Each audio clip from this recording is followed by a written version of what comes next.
Cette entreprise de demain donc sera un réseau de talents connectés par des valeurs qui assureront donc sa créativité, sa fluidité, son agilité et son excellence. J'ai pris cette image de tour de Babel d'un artiste que j'apprécie beaucoup. Elle est assez futuriste et pourquoi je parle de tour de Babel? Parce qu'il y a une autre humanité à construire, une autre humanité qui va devoir faire l'alliance avec la machine, avec la data, et continuer à valoriser, donc à apporter de la valeur à ce système.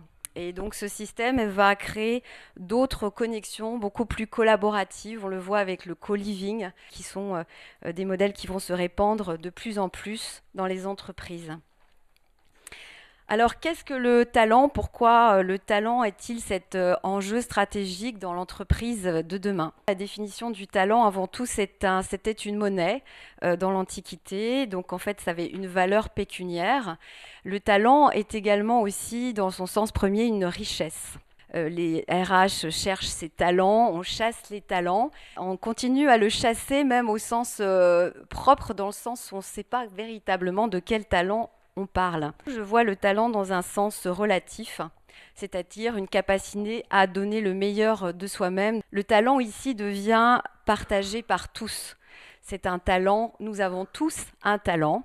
Alors, est-ce que votre talent de vos 6 ans, c'est le même que vos talents des 18 ans? J'ai envie de vous dire qu'à 18 ans, mon talent, c'était de créer des super parties chez mes parents quand ils n'étaient pas là. Et le talent de 22 ans, quel est-il? Est-ce qu'à 40 ans, on peut s'identifier avec le même talent? Alors, finalement, ce talent, eh bien, dans son sens relatif, c'est le lieu de convergence des potentialités, des compétences et des motivations. C'est-à-dire que c'est un talent qui va se réaliser, qui va se matérialiser dans des circonstances particulières. Il va véritablement émerger. Compétence versus talent. Aujourd'hui, dans les RH, jusqu'à présent, on parlait de qualification. Après, on a parlé d'une liste de compétences. Et aujourd'hui, on parle de talent. Les entreprises cherchent des talents. Est-ce que vous arrivez en entretien, on dit, ben voilà, je suis le talent que vous recherchez. Et est-ce que finalement le recruteur vous dit d'entrée de jeu, au fait, quel est votre talent? Pas vraiment. Pas vraiment. On reste encore sur des qualifications, et on reste encore sur des compétences. Mais pourtant, on continue à chercher un talent. Alors, quel est votre talent véritablement?